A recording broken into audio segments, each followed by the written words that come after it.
Woman, a sniper sits in ambush waiting for a plane to arrive. And when a man steps out of the wing machine, the woman fires a shot. Then she picks up the spent shell casing, pondering her escape plan. Elsewhere, a man wakes up from a nightmare and drives off into the night, hoping to forget the horrific dream. He spends the hours until dawn by the sea, gazing sadly at a happy couple walking their dog.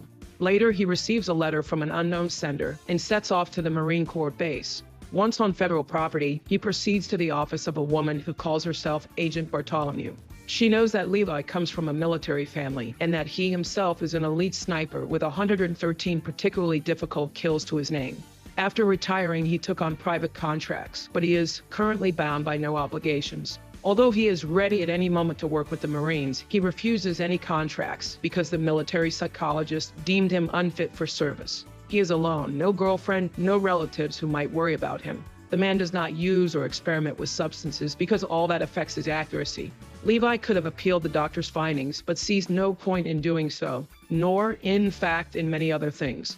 Meanwhile, at the cemetery of a small Lithuanian village, a man is playing Bach on the accordion when his daughter approaches. She is the sniper we've already seen, named Drasa. Today is the memorial day for their mother and wife, and they always try to meet at her grave. The father has heard that Drasa took a contract to eliminate a Belarusian oligarch, and the daughter admits it was a hard job because the man she killed had 4 children. But her father reminds her that the oligarch had been selling phosphorus bombs and anti-personnel mines. You can't possibly count the number of children who lost their health or even their lives because of that man. Drasa hands her father a shell casing, which he places in a wallet with several others, convinced that his daughter is doing the right thing. He asks Drasa to stay with him for a couple of weeks, but she has already received orders to report to Moscow tomorrow. Her father doesn't like it. After all, she's Lithuanian and doesn't have to obey. He is terminally ill and doesn't want to die in terrible pain. So he has decided to end his life on Valentine's Day. He asks her, wherever she may be, on February 14th, to light a candle for him, look at Orion, and say goodbye. Sometime later, Levi flies off on yet another assignment. Ahead lies a restricted zone where his plane cannot go. To reach his post, he will have to travel on foot, 38 kilometers north. They take away his gadgets and watch, but hand him a sealed envelope containing the mission. Levi parachutes and soon lands in a forest. He treks through the mountains, arriving at his destination, where he is greeted by a soldier who is supposed to hand over the post to him. Jasper is very glad to see him, having spent a whole year there on his own. Levi admits he knows absolutely nothing about the mission, not even what country he's in. Jasper, in turn, cannot reassure him. He's in the same predicament. Soon the soldier leads him to a tower that will serve as Levi's living quarters for the coming year. It is fully autonomous, equipped with solar panels, a generator, and rainwater collection. Game is plentiful in the surrounding area, and there's even a garden. On the opposite side of the gorge stands an identical outpost belonging to the Eastern Bloc. Levi cannot get there, even if he wants to. The slopes of the ravine are mined and bristling with traps of all kinds, so each side simply does its own job. The work here is simple and suitable for a qualified technician. He must conduct a daily patrol of the western border, inspecting fortified defense points. A connection check with the outside world happens every 30 days. Satellite transmitters are installed all along the border to shield the gorge by sending false signals. Consequently, this place is invisible to spy satellites and reconnaissance drones. There is no communication with the outside world. In a worst-case scenario, there is a panic button that will alert the authorities if something happens. If all systems fail, or there's an invasion, the system will initiate the stray dog protocol. Justin doesn't know what that is, but if Levi hears sirens, the best course is to run far away. He thinks it's all tied to the Cold War, because each year someone from the west patrols this side, while someone from the east watches their own side of the gorge. And for 75 years, no one has ever discovered what's actually inside the gorge. The main objective is not to let whatever's in the gorge get out. A year ago, when he took over, Justin also thought his predecessor had gone crazy, but he got to see something the guards dubbed Hollow Men. Justin doesn't know what they really are, though the phrase is taken from a poet's work. Justin knows that in the late 40s, 3 battalions, 2,000 and 4,000 cavalrymen were sent into the gorge to clear it out, but none returned. After that, they switched to a containment system. Justin learned all of this from his predecessor's stories, which may well be a broken telephone version. But the soldier himself believes the gorge is an entrance to hell, and they are guarding the gates. The men bid farewell, and Justin heads to the pickup point where a helicopter is supposed to collect him. Soon the aircraft appears in the sky and drops a cable. But as Justin climbs aboard, the pilot shoots him and throws his body down. Then he reports to Bartholomew that the rotation is complete. A month passes. Levi diligently fulfills his duties, going on daily patrols, checking all the weapons, ensuring the mines are ready, then radioing his superiors to report that everything is running smoothly. In his free time, he reads. There are plenty of books in the tower after all. One day, he notices a few quotations on the wall, presumably left by his predecessors, dated from past decades. Sometimes he tends the garden, harvesting the last of the season's produce, and one day he hears the sound of a saw from the other side of the gorge. Looking through binoculars, he sees a woman. Drossa also tries to make out her colleague across the way, but when she sees him move away, she returns to her task. That night, Levi wakes from his usual nightmare, jumps up and grabs his rifle, not realizing he has broken a glass and cut his foot on the shards. Bloody footprints on the floor help him come to his senses. He picks up his binoculars and sees Drossa, who also isn't sleeping. But when she notices his gaze, she extinguishes her candles and moves deeper into her room. Another month goes by. Drossa celebrates her birthday and then starts watching Levi. Bored, she decides to play a prank. She fires a shot into the air to get his attention. When he reaches for his binoculars, she holds up a sign asking for his name. He warns her that contact is forbidden, but Drossa isn't bothered. She writes her own name and, since it's her birthday, declares she'll do as she pleases. Levi laughs, writes down his name, and suggests they have a drink in her honor. The woman then turns on music and asks him to dance with her, but Levi insists he has no idea how to dance. Drossa doesn't believe him. Surely there must be something he's good at. Levi confesses that he's a good sniper. Drossa wants proof. Levi places his flask on the edge of the parapet, planning to shoot it, but Drossa knocks it off first with her own shot. In response, Levi ruins her bottle of wine with a bullet. Drossa then balances another bottle on her head, showing that he can keep practicing. But suddenly, she loses her balance for a moment and, startled, takes down the bottle, motioning for him to look below. Levi peers into the darkness and soon spots something moving, a strange creature resembling a living tree. He opens fire just as one of these beings steps on a mine and blows up, but others continue climbing the wall. Drossa now opens fire as well, helping Levi shoot down the monsters. Together, they take out several creatures, after which silence falls. But as soon as Drossa steps back from the edge, hands with branch-like fingers grip the ledge and a woody monster crawls over. It keeps moving towards the woman, ignoring her gunfire, and Levi covers her with a shot from his rifle. He immediately realizes that hollow men are also attacking her side of the gorge, so now he fires across to her side, helping the woman fight them off.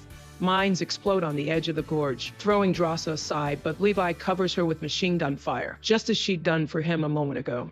Finally, the assault ends. They sit in the darkness for a long time, trying to regain their composure. Then Drossa tends a wound she hadn't noticed in the heat of battle, and writes that this was the coolest birthday ever. In the morning, Levi inspects his side of the gorge, welding over gaps in the defenses caused by the night's battle and laying more mines. Suddenly, a drone emerges from the gorge below, prompting an immediate reaction from the turret on Levi's side. The man watches anxiously to see what will happen next, but the drone flies away and the gun goes still. Another month goes by. Levi does chores in his spare time, while Drossa plays the piano. Then one day, Drossa sees a lit Christmas tree across the gorge and a holiday message for her. They both build snowmen and name them after each other, as if growing closer that way. They even start playing chess together, calling out their moves to each other in turn. One evening, the pair sets up a real drum battle, using anything they can find as percussion instruments. February arrives. Levi wakes once again from a nightmare and goes out onto the balcony, where the wind is howling. He realizes Drossa is also awake. In the morning, he writes her a note, but she doesn't respond because it's February 14th. She turns on a Bach record and cries, remembering her father. When Levi notices this, he asks what happened. Drossa confides that she's having a difficult day and suddenly wishes he were with her. Levi can't sleep all night, pondering the situation. Then he reads a quote on the wall about the courage of those who've come far and sets to work building a complicated contraption. In the morning, Drossa sees Levi firing a grenade across to her shore with a rope attached, thus setting up a makeshift cable crossing. She runs into the woods, finds the smoldering device, extinguishes it, and ties the rope to a tree. Then she spots a note with an invitation to dinner. Levi tidies himself up and gathers a bouquet of wildflowers, then launches himself off his side of the gorge, zipping along the rope. But he slows before reaching Drossa's edge and must haul himself along by hand, which isn't easy. Drossa invites him to have rabbit pie and he offers her the flowers. He can't help expressing his admiration. Up close, she's even more beautiful. She suggests he wash up in the sauna first, since he's all sweaty from crossing over. Levi laughs, explaining that he miscalculated the tension on the line. Drasa promises to bring him some clothes left behind by previous occupants, but teases him by hanging them a bit too far from the sauna, forcing him to run around naked to get dressed. Later, they have lunch and speculate about where in the world they might be. Both of them were drugged during transport, so they have no idea.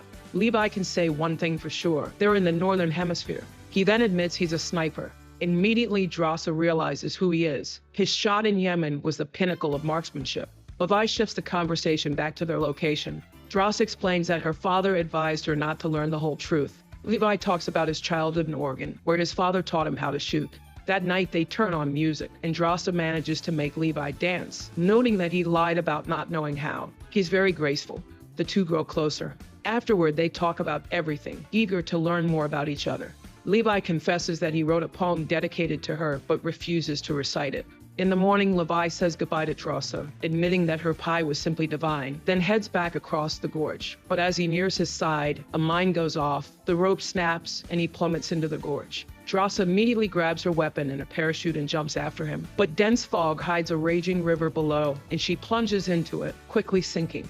She barely manages to cut herself free from the parachute lines, losing her gear, and struggles to survive by clinging to a fallen tree. Meanwhile, Levi hangs unconscious upside down in one of the gorge's enormous trees, unaware that its branches are coming to life, turning into a strange, insect-like creature that's about to devour him. Fortunately, he revives and manages to shoot the monster. Drasa hears the shot and hurries toward the sound, while Levi falls from the tree.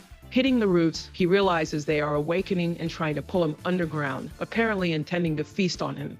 A gigantic, maw-like opening is about to close over him when Drasa arrives and opens fire, causing the roots to retreat. Levi thanks her for coming to his rescue, but she's sure he would have done the same for her. They wander through the foggy forest, discussing how to get out of there, when suddenly a horse made of tangled roots charges at them. Riding it is a strange, plant-like humanoid. The figure dodges their bullets and attacks Drasa, while Levi fights off the horse. The pair barely manages to defeat these bizarre creatures. Levi speculates that living humans serve as food for these plant monsters. Then Drasa realizes she lost their rope in the river, and now it's unclear how they can climb back up. She suggests following the river, hoping there's an exit somewhere. Levi points out the remnants of a uniform on the fallen rider. It's all post-war attire from the 1940s. These must be the remains of those cavalrymen who vanished. They set off, marveling at the strange, terrifying tangles of trees and shrubs that clearly incorporate human shapes. Before long, they come upon partially demolished structures, apparently damaged by seismic activity. They enter a building that looks like a church and go inside. The pews are still there, and here and there they see human remains on them. Levi detects a familiar odor and deduces these people died from cyanide poisoning. But how could that have happened? Drasa begs him to leave as soon as possible, when suddenly huge spiders drop down on them from above. They shoot their way out and sprint for the door, just as the mummified corpses on the pews start to move. Drasa fires a grenade launcher at the church wall. It catches fire, and they manage to escape this nightmare. They try to hide, but it's impossible. Monsters are everywhere. Drasa suggests they stick close to the gorge wall, where at least no one can attack from behind. They run there and find an entrance to a more or less intact hangar, where they can barricade themselves and get a little rest. Soon they realize this is a base built into the rock of the gorge. They discover an old laboratory full of chemicals and compounds. Searching it, Levi finds a reel of film in a generator that still works, despite all the years. Lights come on, Levi finds a projector, and they watch a film in which a lab worker describes a secret coalition of Eastern and Western nations. Near the end of World War II, while Oppenheimer was creating the nuclear bomb, they were developing a chemical warhead of unprecedented destructive power in this lab. Suddenly, a severe earthquake struck the gorge, destroying the lab. The resulting biochemical contamination fused human DNA with plants, animals, and even insects, turning people into monsters. However, some individuals turned out to be more resilient to the infection. If no mutation shows up within 5 days, a person is immune. The woman on the film shows frightening changes on her body, while Drasa notices a sealed ampule containing some solution. Meanwhile, the scientist continues, saying humanity might be spared only because the gorge is in an impassable region. She begs forgiveness and hopes God will have mercy on them. The film ends. The pair moves on and soon finds a room with modern equipment that clearly didn't exist in the mid-20th century. So the lab must have operated until recently. But why not simply bomb it to eradicate the threat to humanity? Liam starts up a computer and reads the name of a militarized organization, Darklike. He realizes they weren't working for the military, but for a private company, evidently a very wealthy and powerful one. He knows Dark-like drones collect hybrid specimens worldwide, so the company must be creating super soldiers and protecting its secrets. Levi then sees a program name, Stray Dog, and recalls Jared's warning. He realizes it's the code name for a thermal bomb that should have destroyed the Gorge in the event of a leak, but apparently the earthquake damaged it. Levi admits that if they don't make it out, it was still worth it because he got to meet her. They prepare for the journey ahead when Drassa realizes she forgot her bag by the entrance, where all their ammo is. They have no choice but to go back. Tossing a smoke grenade for cover, they head outside. Drassa retrieves the bag, but out of the haze a long root lashes out, grabbing her leg and dragging her away at high speed.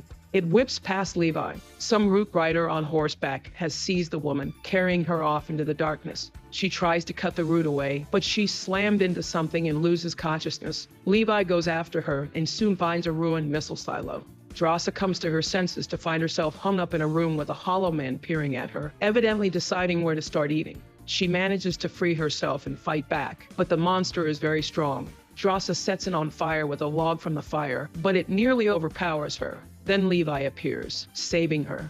He examines the hollow man and realizes it's the remains of one of his predecessors, the very officer who had named the creatures hollow men. They leave and soon discover damaged rockets and a crowd of mutated humans, their fusion with plants turning the space into a web-like nightmare. Drassa and Levi pick their way past, but one plant human grabs Drassa and Levi struggles to free her. They flee, shooting at the living tendrils until Drassa fires a grenade, setting the half-plants ablaze so they can escape. Before long, they find a still functional jeep fitted with a powerful winch and drive it to the cliff face. While Drassa fights off hollow men, Levi uses the winch to fling the cable up top, and the vehicle starts pulling them upward. But the monsters won't quit. The entire way up, they have to fight hollow men, nearly falling into the abyss. When they're just a few meters from the top, Levi almost slips but manages to grab hold of the frame. He punctures the gas tank so fuel drenches the creatures still clinging to the rope. Levi ignites the fuel and the jeep plunges down, knocking the hollow men loose, while Levi and Drassa dangle off the cliff, then cut the rope. They manage to reach Drassa's tower. After taking a moment to compose themselves, they consider what to do next. If they're infected, there's only one choice: go back down, but they need to wait 5 days first to see if symptoms appear. Levi confesses that he was sent here because he has no one, so no one would look for him. But now everything has changed. Drassa suggests fleeing to France, but Levi believes they must destroy the Gorge first. He crosses back over and radios his superiors, reporting that everything is normal. However, the dark-like drones have detected activity from the Eastern Observer, so Bartholomew orders Levi's elimination. He has no idea she's watching him on a secret video feed and is fully informed of his journey below. She orders a helicopter to be prepared. The next morning, Levi and Drassa make their usual rounds when a helicopter appears. They hide in the forest, but drones find them. The two try to break out of the kill zone of the Gorge's missiles, but the drones open fire, wounding Levi. Drassa manages to shoot down the metal hunters. Finally, they exit the danger area, while Bartholomew sees the Buddha quote Levi has left on the wall and realizes it's time to flee. But Levi and Drassa open fire, triggering a chain reaction of explosions that expose the Gorge to spy satellites. Then the stray dog protocol kicks in. The helicopter takes off but is caught in the blast. Levi is also knocked into the river by the shockwave and disappears into the current. Drassa waits 6 days for him in a nearby cave, then leaves. Sometime later, she settles in France and finally opens his last letter, which contains the poem he wrote for her. She cries, remembering Liam. She begins working in a cafe, and one day she suddenly sees Liam at a table. Drassa holds back from running straight into his arms and simply asks why he's been gone so long. Liam admits he was badly injured. Now, though, he's ready to work in her kitchen. They kiss. The film aspires to be an intellectual horror, a romantic melodrama, an action blockbuster, and a sci-fi horror all at once, but in the end, never decides on which cliff's edge to call home.